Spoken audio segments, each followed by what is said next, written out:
बिहार में कोरोना संक्रमण को लेकर खूब सियासत की जा रही है। एक तरफ वैक्सीनेशन को लेकर सवाल उठाए जा रहे हैं तो दूसरी तरफ जांच के नाम पर सवाल उठाए जा रहे हैं। विपक्षी दलों का कहना है कि सरकार ने अब जांच के आंकड़े कम करने शुरू कर दिए हैं, क्योंकि आंकड़े जो आते हैं उसी के अनुसार बिहार में संक्रमण की रफ्तार मापी जाती है।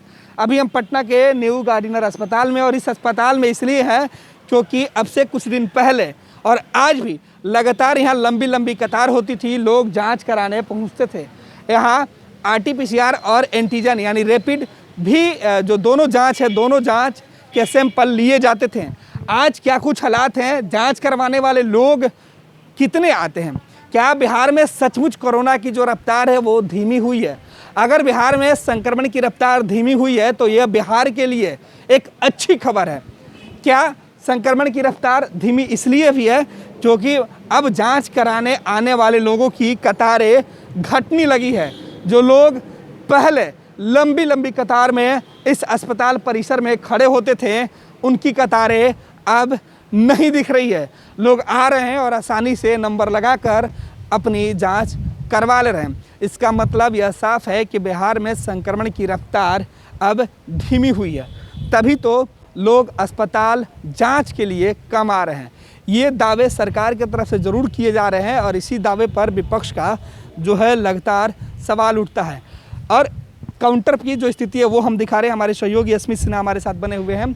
अमूमन इसी काउंटर पे अब से कुछ दिन पहले लंबी कतार हुआ करती थी, लोग घंटों अपनी बारी का इंतज़ार करते थे, तब उनका नंबर आता था और उनके सैंपल जांच के लिए लिए जाते थे। लेकिन अब काउंटर पर महज 2 से 3 लोग मौजूद हैं, बाकी लोग अपनी जो जांच है वो उसका सैंपल दे रहे हैं। आप जांच करवाने आए हो?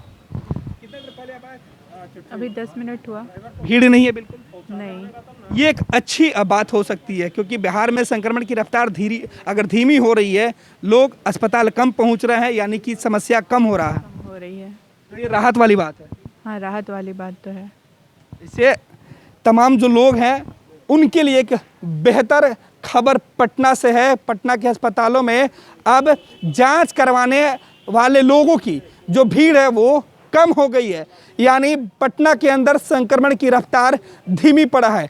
हालांकि जो जांच के रिपोर्ट सामने आते हैं उसमें जो आंकड़े हैं वो बताए जाते हैं कि कितने लोग आज कोविड के जांच के लिए पहुंचे थे, कितने लोगों के सैंपल लिए गए, किनकी रिपोर्ट निगेटिव है, कितने लोगों की रिपोर्ट पॉजिटिव है, वो शाम में जारी किया जाता है। लेकिन इसी आंकड़े को लेकर सियासत भी बिहार में खूब होते हैं। विपक्षी दलों का कहना होता है कि बिहार के अंदर जब संक्रमण की रफ्तार धीमी इसलिए है क्योंकि जांच नहीं किए जाते। हालांकि अस्पताल में सन्नाटा पसरा हुआ है, जांच करवाने वाले गिनती के लोग हैं। अब से कुछ दिन पहले, यानी चंद दिनों पहले की बात है, जब घंटों इंतजार के बाद भी लोगों को नंबर नहीं मिल पाता था, और अब आसानी से लोग जांच करवाने यहाँ पहुँच रहे हैं।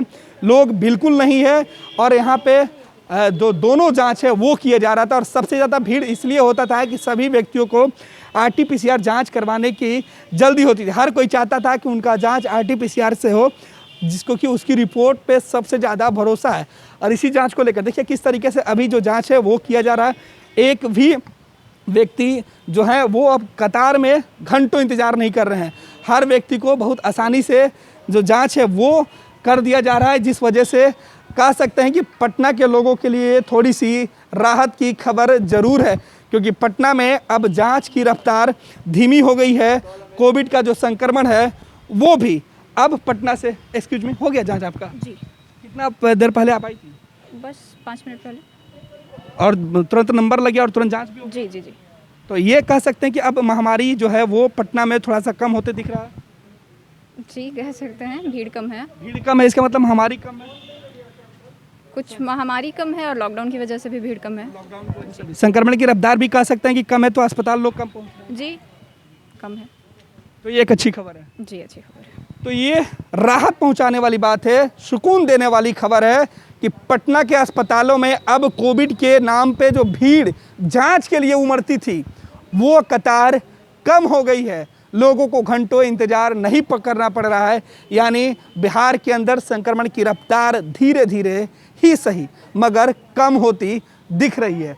देखिए किस प्रकार से ये जांच के सैंपल लिए जा रहे हैं और सैंपल जांच के बाद लोगों की जो रिपोर्ट है वो अब जल्द ही आ जा रहे हैं। क्या कुछ बताया जा रहा है, रिपोर्ट कितने दिन में आ रहे हैं, ये भी हम बात कर लेते हैं, क्योंकि जो टेक्नीशियन यहाँ पे स्वास्थ्य विभाग की जो टीम के लोग हैं वो क्या कुछ बता रहे हैं। मैम, अब कितने दिन में रिपोर्ट आ जाते हैं? 2 से 3 दिन में आ जाता है। आरटीपीसीआर के ज़्यादा वक्त लगता था। शुरू तो रश से पहले तो अल्टरनेट डे पे आ जाता था, आज दिया कल रात से आना शुरू हो जाता था। होली के बाद से तो बहुत बुरा हाल था 5-6 दिन में, पर अब ठीक है, आता है। ये कितने दिनों से ये रफ्तार धीमी पड़ी है, लोगों की कतार कम हो? लॉकडाउन से, जिस दिन से लॉकडाउन स्ट्रिक्ट हुआ है ना, उस दिन से हमारे 100 पेशेंट, 100 मतलब रश कहें, वो कमा है। पहले ज़्यादा होते थे। हाँ, 400, 350, 320, 340 पर नाउ 220, 225, 210 ऐसे ही जा रहा है। अब तक कितने मरीज आ रहे हैं? अभी तक तो हमारे पास लगता है 150, मोर देन 150 है। तो देखिए, जहां पहले 300-400 लोग आया करते थे जांच करवाने, वो अब 100 और 150 के आंकड़े में आने लगे हैं। कारण लॉकडाउन हो, लोग अपने घरों में कैद हैं इस वजह से, या संक्रमण की रफ्तार धीमी हुई है इस वजह से। ये कहना जल्दीबाजी होगा, लेकिन ये तस्वीरें आपको राहत जरूर पहुंचाएगी, क्योंकि संक्रमण की जो रफ्तार है वो शायद धीमी हुई है। हालांकि दावे स्वास्थ्य विभाग को करना है, दावे सरकार को करना है, हमारा काम केवल जो तस्वीरें दिख रही है उसे दिखाने का है। यानी अस्पतालों में अगर लोग नहीं पहुंच रहे हैं, इसका मकसद साफ है कि अब, क्योंकि घंटों इंतजार करना पड़ता था, और अब चंद सेकंड में अगर आपके जांच कर दिए जाते हैं, 2 दिन के अंदर आपकी रिपोर्ट आ जा रही है, इसका मतलब साफ है कि अब जांच कम हो रहे हैं, रिपोर्ट जल्दी आ रहे हैं, लोग अस्पताल भी कम पहुंच रहे हैं, यानी संक्रमण की रफ्तार धीमी हुई है।